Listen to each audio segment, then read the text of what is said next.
पहली खबर की बात करें, प्रधानमंत्री आवास योजना ग्रामीण completed 5 years, ministry of rural development. Bharat सरकार की एक स्कीम थी और स्कीम का नाम क्या था? स्कीम का नाम था प्रधानमंत्री आवास योजना ग्रामीण। और इस योजना ने अपने 5 साल पूरे कर लिए हैं। तो इम्पॉर्टेंट किस लिए हो जाती है? क्योंकि एक बड़ी उपलब्धि है और इसके माध्यम से कहा गया था कि 2022 तक एक बड़ी संख्या में लोगों को आवास प्रदान किया जाएगा। तो इस स्कीम ने अपने 5 वर्ष कंप्लीट कर लिए हैं। तो हम बेसिक से एकदम समझेंगे कि ये स्कीम क्या है, कब शुरू की गई, इसके ऑब्जेक्टिव्स क्या हैं या एम्स क्या हैं। तो चलिए शुरू करते हैं। अगर हम बात करें प्रधानमंत्री आवास योजना ग्रामीण की, तो यहाँ पर हमको एक चीज़ देखना पड़ेगा कि अगर आप देखेंगे प्रधानमंत्री ग्रामीण योजना की, तो भारत में एक पहले स्कीम चलती थी और उस स्कीम का नाम था इंदिरा आवास योजना। तो वर्तमान गवर्नमेंट जब 2014 में आई तो इन लोगों ने, यानी जो वर्तमान गवर्नमेंट है, इसने पहले से चली आ रही इंदिरा आवास योजना, जो भारत की प्रधानमंत्री, भूतपूर्व प्रधानमंत्री जो थी इंदिरा गांधी जी के नाम पर, उनके नाम पर एक योजना चली आ रही थी और उस योजना का नाम था इंदिरा आवास योजना। तो वर्तमान गवर्नमेंट ने 2016 में इंदिरा आवास योजना का नाम बदलकर प्रधानमंत्री आवास योजना कर दिया। इसके 2 पक्ष थे, एक प्रधानमंत्री आवास योजना अर्बन यानी शहरी, दूसरा प्रधानमंत्री आवास योजना ग्रामीण। तो याद रखिएगा, ये कोई नई स्कीम नहीं थी, बल्कि ये इंदिरा आवास योजना का ही नाम बदलकर कर दिया गया था, प्रधानमंत्री आवास योजना। तो इस चीज को याद रखना है। दूसरी बात ये आती है कि ये किस मंत्रालय की पहल है? तो याद रखिएगा, ministry of rural development, ministry of rural development या ग्रामीण विकास मंत्रालय की ये योजना पहल है। तो याद रखिएगा, स्कीम्स की जब भी बात आती है तो उस स्कीम्स में सबसे पहले ये पूछा जाता है कि ये किस मंत्रालय की पहल है। तो मिनिस्ट्री ऑफ रूरल डेवलपमेंट या आप देखोगे ग्रामीण विकास मंत्रालय। अब बात आती है कि ये स्कीम है क्या। तो देखिए, जैसी इसकी थीम आपको दिखाई देगी, ऊपर आप देख रहे हो housing to all by the year 2022, यानी 2022 तक सभी को आवास की सुविधा प्रदान की जाए। अब देखते हैं ये स्कीम है क्या, सरकार इस स्कीम के माध्यम से करना क्या चाहती है। देखिए, प्रधानमंत्री जो आवास योजना ग्रामीण है, इसका उद्देश्य था कि गांव में रहने वाले व्यक्तियों को पक्का मकान प्रदान करना, यानी पक्का हाउस प्रदान करना। ऐसे व्यक्ति जिनके पास घर नहीं है, या ऐसे व्यक्ति जो कच्चे मकान में रह रहे हैं, या ऐसे व्यक्ति जो टूटे फूटे मकान में रह रहे हैं या आधे कच्चे आधे पक्के मकान में रह रहे हैं, उन सब को पक्का मकान प्रदान करना और इस मकान बनाने में सरकार सहायता प्रदान करती थी। तो उम्मीद है ये चीज़ आप समझ गए होंगे कि ये जो स्कीम है बेसिकली ये किस लिए थी। ये जो गांव में रहने वाले लोग हैं उनको पक्का मकान प्रदान करने के लिए ही थी। अब बात आती है कि लोगों को कैसे चुनाव किया जाएगा, यानी किस आधार पर लोगों को आवास सुविधा प्रदान की जाएगी।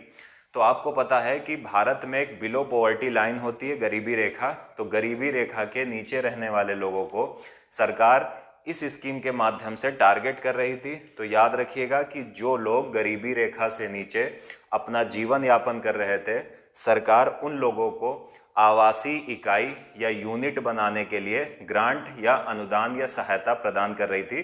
तो बीपीएल बेन मानक था, या बीपीएल बिलो पॉवर्टी लाइन या गरीबी रेखा से नीचे रहने वाले लोगों को सरकार इस प्रकार की सहायता प्रदान कर रही थी।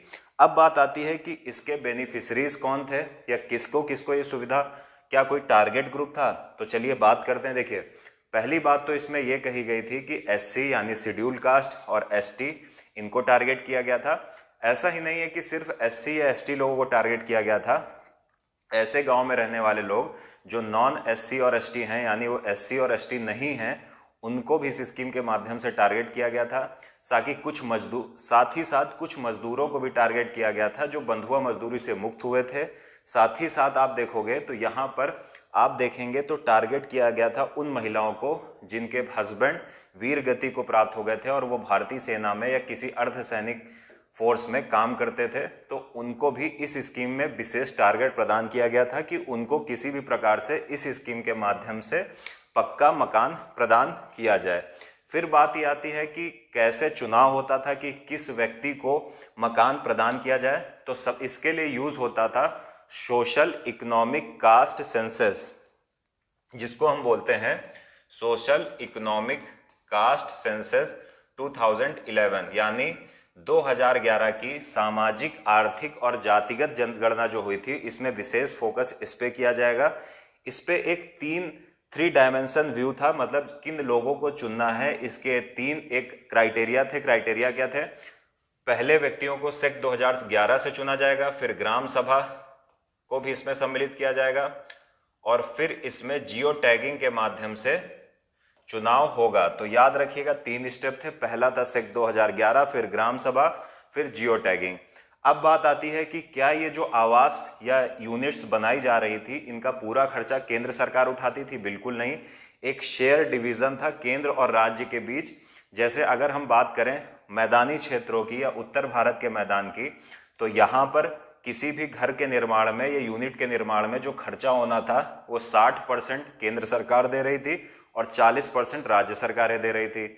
अगर आप पहाड़ी क्षेत्रों की बात कर लो, जैसे अरुणाचल हो गया या कोई और पहाड़ी राज्य हो गया, उत्तराखंड हो गया, तो यहाँ पर केंद्र सरकार 90% दे रही थी और राज्य सरकारें 10% देती थी। तो याद रखिएगा राज्य सरकारें भी इसमें एक प्रकार का आप देखेंगे कि शेयर कर रही थी। अब बात आती है कि क्या इस स्कीम की कुछ इंपॉर्टेंट फीचर्स हैं या इस स्कीम की क्या कुछ खास विशेषताएं हैं? तो बिल्कुल है। पहले जो घर बनाया जा रहा था उसका जो साइज था वो 20 मीटर स्क्वायर था, बाद में 25 मीटर स्क्वायर कर दिया गया या 25 वर्ग मीटर कर दिया गया। तो इसके साइज में वृद्धि की गई। ठीक है, पहली चीज है।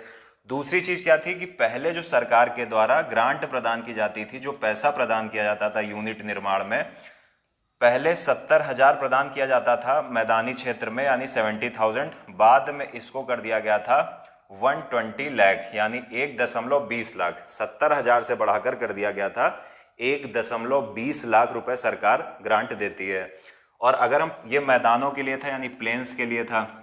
और अगर हम पहाड़ी या हिली रीजन की बात करें तो वहाँ पर पहले सरकार देती थी, जब कार्यक्रम शुरू हुआ था 75,000, बाद में 1.30 लाख यानी 1.3 लाख रुपए सरकार देती थी। साथ ही साथ इसकी सबसे बड़ी खासियत ये थी कि सरकार ग्राम में, अगर आप देखोगे कि गांवों के विकास के लिए कई और अन्य योजनाएं चला रही हैं, जैसे जल जीवन मिशन, जिसके माध्यम से प्रत्येक घर में जल पहुंचाना है। साथ ही साथ उज्ज्वला योजना। उज्ज्वला योजना के मतलब से क्या हुआ कि उज्ज्वला योजना के लिए सरकार क्या कर रही है कि एलपीजी कनेक्शन प्रोवाइड करने का प्रयास कर रही है। इसी तरह आप देखोगे सौभाग्य योजना, हर घर में बिजली पहुंचाने का सरकार का टारगेट है।